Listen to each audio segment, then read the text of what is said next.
Welcome to the Encore Audio Archives YouTube channel. I'm Taper Dave, and this is my channel. I've uploaded hundreds of talks here that I've recorded at meetings in West LA, and I've also recorded conventions starting in 2013. I've got a bunch of those up. And Walt and Mary Murray, the original owners of Encore Audio Archives, started the company in the 80s, and Walt recorded Joe and Charlie's and a bunch of stuff down in Vista, California. My sobriety date is June 20th of 1994. I hope you find something you like, so please like and subscribe to my channel and comment down below. If you want to hear something that I don't have or that you don't see, I'll see that I get it. Anyways, take care and have a great day if you want to. Now let's have a hand for our first speaker, Collin.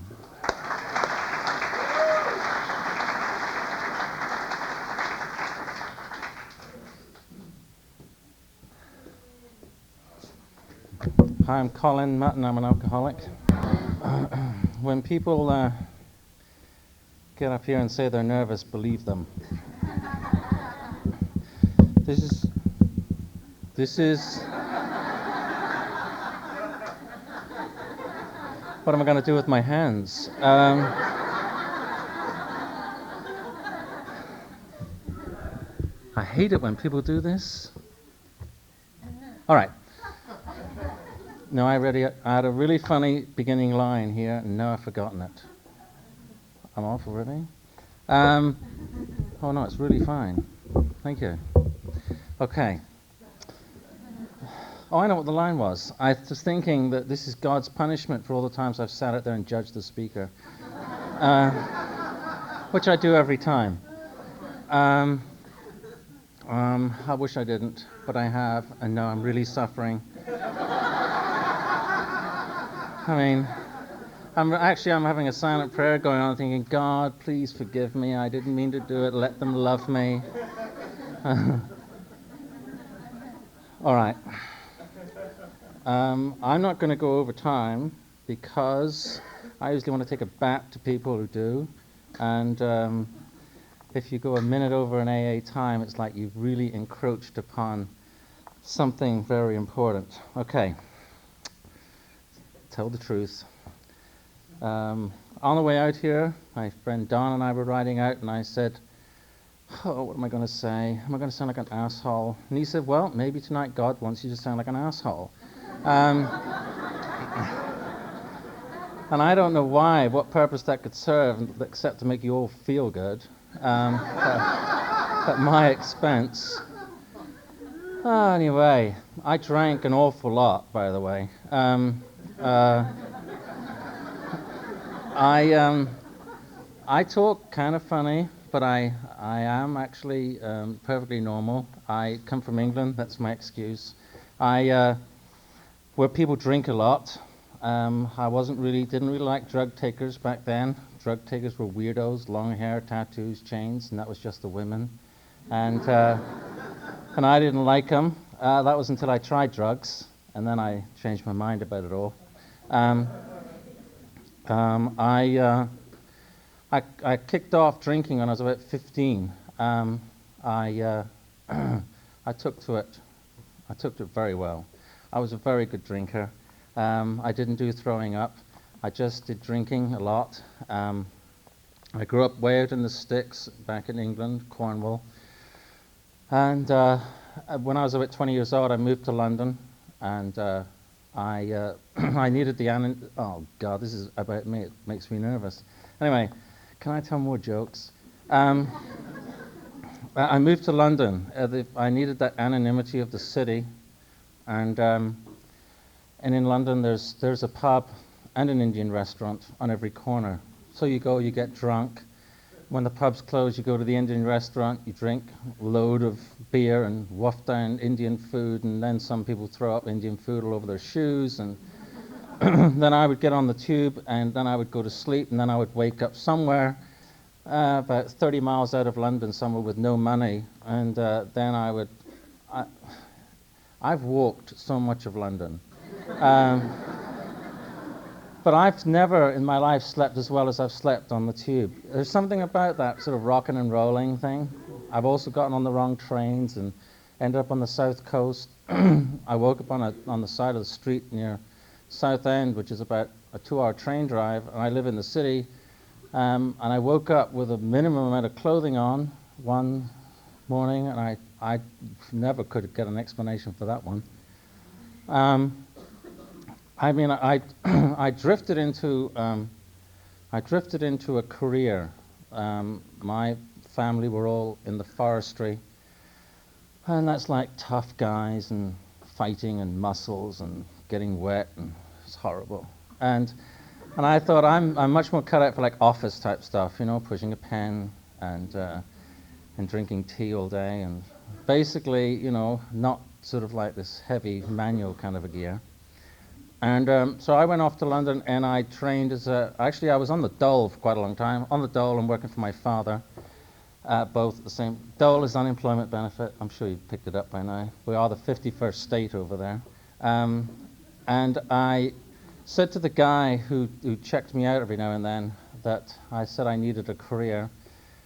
And he said, well, there's banking. Actually, no, he said there's 2 jobs going at the moment. There's one in a bank and there's one in an accounting firm. And I thought, banking, accounting.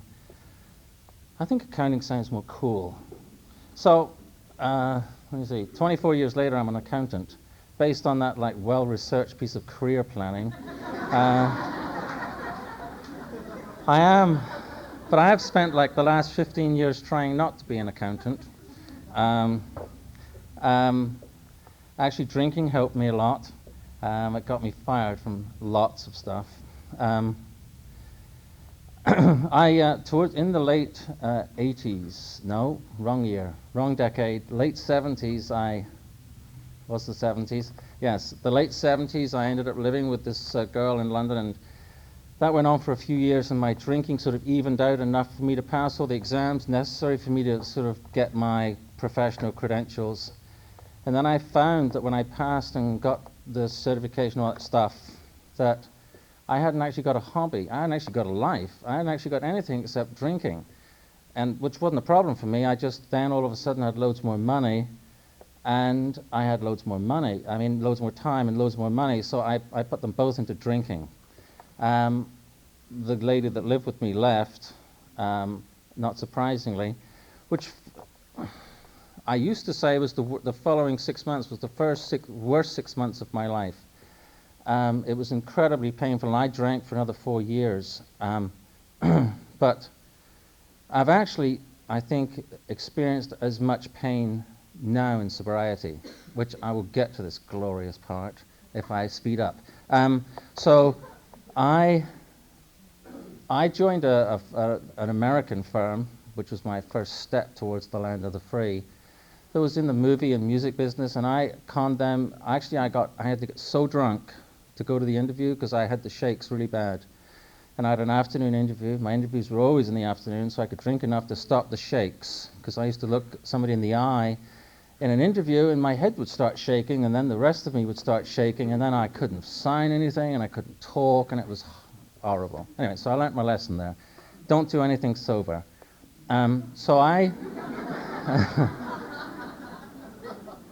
Before I stopped drinking completely, I had one sober plane flight, which was in Bulawayo to South Africa somewhere, early in the morning, and I couldn't get any liquor, and I went nuts on the airplane until the stewardesses were giving me those little bottles of vodka. I wanted actually to get off the plane. It was flying at the time, but I never flew sober again until I never flew without drinking again until I was sober a couple of years. I then went off and did a whole pile of, I don't know what the hell happened to my life then for a couple of years. I got involved in some businesses which were mainly houses of cards that started to fall apart after a while. Actually, there's one significant point. My partners and I owned pubs and nightclubs, and we had we imported fruit and stuff.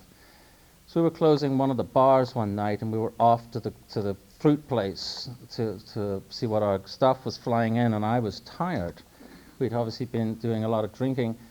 And this guy, who was my hero, he was like the local criminal, and he took me around the back and unfolded this piece of paper and said, "Sniff this up your nose." And I did, and I thought, whew, I think I'm going to go to the club after all. Well, so that was my introduction to cocaine, and boy, my story speeds up here. Everything speeds up. I went from owning all those businesses and a whole pile of other things to suddenly finding myself in a U-Haul, equivalent of a U-Haul truck one day. And I didn't know how this happened. I ended up actually, it really went so fast. I ended up living on the friends' couches and constantly waking up in parks. And the next thing I knew, I was constantly living on the streets. So the summer of '84, I was getting kind of a bit rough, and I found myself walking into this building which I was spending my nights because doorways, I found ventilation shafts and doorways and railway arches, British telephone payphone boxes with the little windows and stuff, cute, but the cops move you on. Policemen over there, nice people. And it was the only thing that kept me going was drinking. I thought the only thing left in my life was drinking at that time. The only good thing left in my life.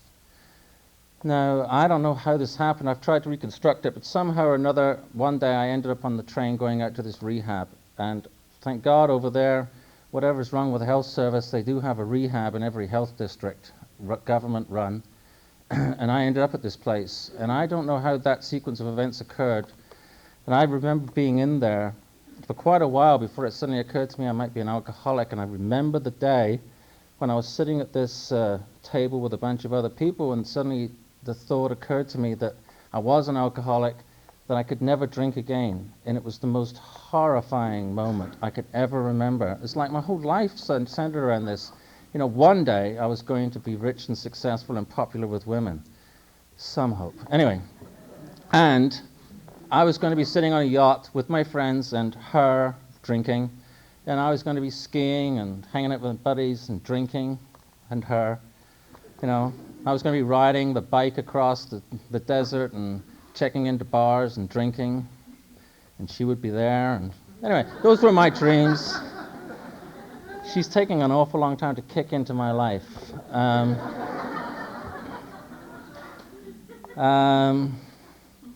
Where was I? Riding across on a Harley. Okay, after about a year, I sort of came to the conclusion I was an alcoholic. It was a good idea to stop drinking. But I didn't like AA. All this tea drinking, hugging, kissing, and pretending that they're having a good time was not for me.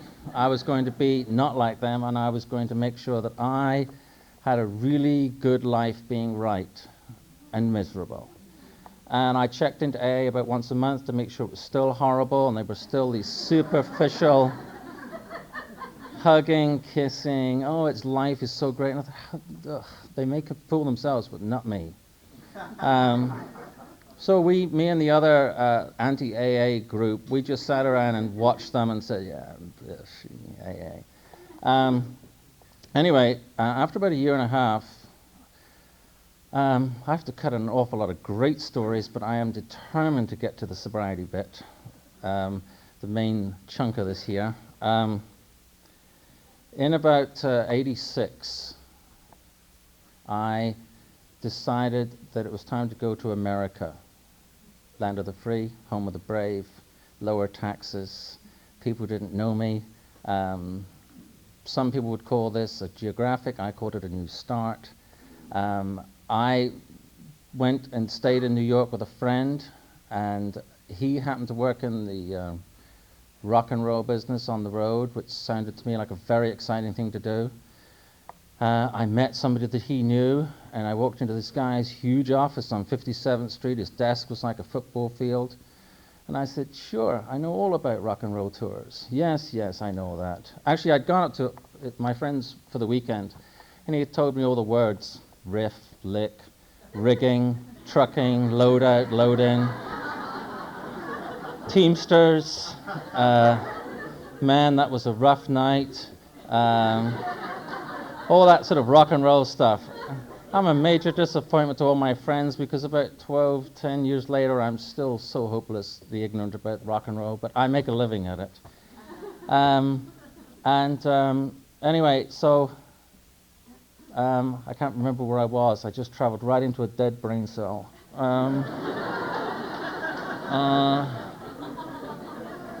Actually, I looked at the clock and I thought, what's next? And it was like overload. It was too much. I know what I was saying. Oh, I know what it was. So I went off on this rock and roll tour as the tour accountant in this instance, and I flew off to Canada, and I went and I smoked cigarettes and drank coffee and tried to figure it out. And I remember the first day they went off to a sound check, and I thought, I wonder what goes on with that. And I thought, I wonder if I'm supposed to be there. It may not sound true. I promise you it's true. I don't think I'd ever actually been to a concert. I might have, but I don't think so. But this seemed like a fun thing. There didn't seem any circuses to run away with, and this is as close as it gets. You know, there's no elephants, but there's like guitars and amps and... See, I know all the words. Anyway, for whatever reasons, I came back to New York after that tour, and I was really... My ego was way out of control. I had managed to make it through to the end of this thing without actually anybody firing me, and I was way too good for the ordinary person. And somehow or another, a really good friend of mine that I'd made, a friend in New York, took me to an AA meeting. And for whatever reasons, that night I wanted us to go to a fine restaurant. She took me to an AA meeting. And if she hadn't done that, I don't think I'd be... Well, I know I wouldn't be here. I mean, the only reason I'm here, actually in exactly 4 months, I'll be 12 years sober. Actually, I'll be 12 years without drinking anyway. There's doubts about my sobriety. So that's 911, by the way, the date. If you want to send me a card, it's easy to remember. I had a tough time in about 1987, 88. I didn't know what the hell was going on, and I thought it was all about money, jobs, and success. And it beat me down. And a friend of mine in New York said to me, Collin, isn't it about time you got into the program now? And I remember being so angry because I was like 3 years sober or something. But he was right. I wasn't in the program. I was floating around and checking it out and being very cool. And I don't know, things just really leapt off. I changed somehow or another, and I don't know what it was. But I certainly didn't take myself quite so seriously. And I then had just the best time. I got tours, and I then did start to know what I was doing, and they got bigger and bigger. And I came through Los Angeles quite a bit, and I was with, huge stadium shows, and it was like, but I was very cool about it, you know what I mean? I wasn't really enjoying it because I was spending a lot of time being cool. And so and by the end of 1990, the fact is that I was 6 years sober, and it was unbelievable the success that I'd had by that time. The truth is I was flying every night in a plane with the Stones, and I was sitting there thinking, in '84, I was living on the streets and eating out of garbage cans. That I thought the really clever thing about me was that I knew when the pizza place threw their leftovers out the back and I could get it, I thought I was really working the streets at that time. Anyway, and I moved out here in 1991, and my brain died. No, it seemed like it died. I came out here, and I was about 6 years sober, and now that it's 96, I've looked back on the last 5 or 6 years, and I was very confused at this time. I didn't know what was going on. Actually, I was terrified to go out and work again. I was afraid to pick up the phone. There's a word in my house that begins with D that you can't use, the depressed thing. And I didn't realize, but I was for a couple of years, 2, 3, 4 years probably. And the thing is that it wasn't until in '94 that I was wanting to kill myself every day that that was my clue, I'm depressed. But up till then, I just thought, life isn't exactly how I want it to be. And a lot of things happened in '94 that I could say caused that. There was problems with people I work with, and money and jobs and all kinds of things, and girlfriends and stuff. But the thing was, it was what it was. And every day I was thinking about finding the way to kill myself, and a friend of mine said, why don't you just go out and do something, do anything instead of planning your demise. And so I went down to LAX and got a job driving a super shuttle van. It was the only thing I could do that wouldn't require me to talk to anybody or pretend that I was interested in anything. And I used to go into LAX, and if they were lucky to flag me down, I'd pick somebody up. And then I would drive out the other side, and I would mumble, like, 38 Lincoln Avenue, and something else. And they would say, what was that? And I'd say, oh, I'm just coming down on Lincoln Avenue. And by then, I'd be halfway to Palos Verdes, my personal favorite. And I would go down there and park the van and just sit down there and look at the ocean and think, well, do I really want to live? I was the 184th worst driver in Los Angeles Super Shuttle out of 185 drivers. They used to call me in and say, what is it, Collin? You just don't seem to, why aren't you making money? And I used to think, there's a worse driver than me, the 185th one. But actually, on all these charts for mileages and earnings and stuff, there was actually, the 185th one was TR Rayner. It was the trainer van that they took people out in. I actually was the champ. Anyway, I'm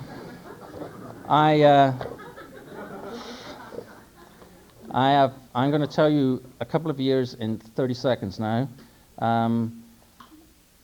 I just did that. I was coming up to my 10th anniversary, 10th birthday, whichever we call it out here, and I felt my life was really washed up. And I don't know what happens. I think what happens is that I had my surrender to my powerless over alcohol in 1984. I think I surrendered the power over the control of my life and everything in it in 1995, because in 1995 my life just started getting so good again. I don't know if the circumstances changed much. My life is a lot of fun now. I just am having such a great time. I'm leaving in 4 or 5 weeks on a tour. This is the most fun I've ever had, putting all this shit together. And the thing is that I'm going to tell a very quick, 15 seconds. No, I can't do that quick. Bobby Earl, I just heard him say on a tape once that he took somebody to the movie studios and he showed him, all around the place. And this guy's going, wow, that's great, that's cool, sound stages. And they did car crashes. And the guy kept running up to people that he worked with and saying, how did you do that? And Bobby Earl was saying, man, this is not cool. Like, you don't go up and say, how do you do that? And he said, but everybody was so pleased that he was interested and excited. And he said, this guy had more fun with my job in one afternoon than I had in 15 years. And now I'm the tour manager on tours, and I am trying to look like a grown-up person, but I am having so much fun. I'm hiring as many program people as I can. I mean, screw it. We're not. We're just little children inside trying to be grown-ups. Well, at least I am. And I'm having so much fun doing that. I've got the gray hair, so people think I'm old. I am old. But I'm having a great time. And I don't know what that middle bit of sobriety means. I know a lot of people have gone through it and don't make it. And I don't know why some people make it and some people don't. But I love AA. I love drinking alcoholics or not drinking ones. I don't care. I just don't like normies. They're just too normal. And I have a great life. I hang out almost exclusively with alcoholics, and there's a lot of my friends here tonight, and screw you. Don't say anything to me afterwards. Thank you.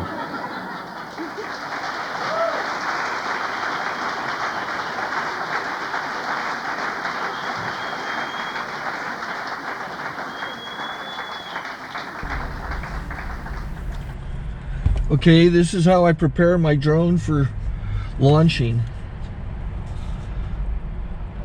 I like to do it inside the cab of my truck so I'm not standing outside in the weather.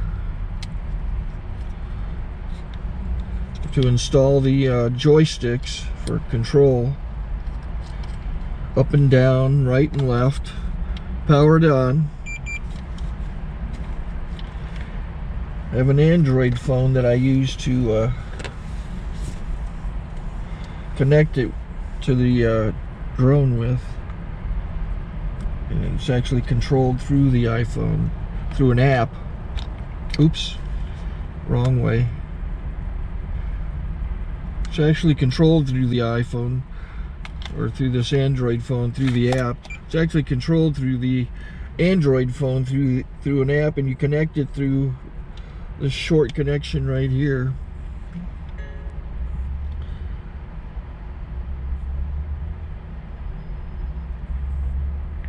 Remote control connected.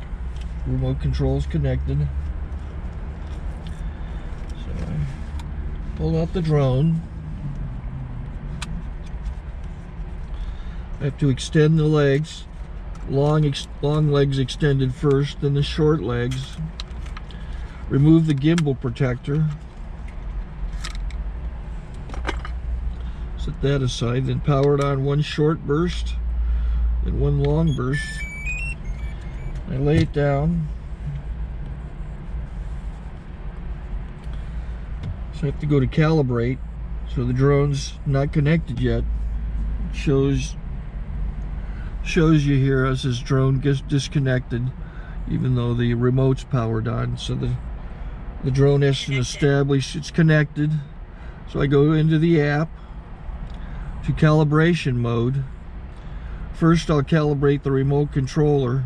Start calibration. Out, in, out, in, up, down, and then this little wheel is to control the gimbal. So it's calibrated. Go to gimbal calibration, start calibration, and then it calibrates the gimbal. I don't know if that shows up. The gimbal's moving all over the place. Changes, you can see it on the video. And I'm calibrated to take off. It's acquired 7 satellites at the moment. There are 26 satellites up in the sky, which it has to acquire before you can take off. So it's connected. It's got enough satellites. This is white. I can go to press this little arrow button, swipe right to take off, and it would start the motors if I slid this to the right. But I'll wait till I get outside. Don't want to do it inside.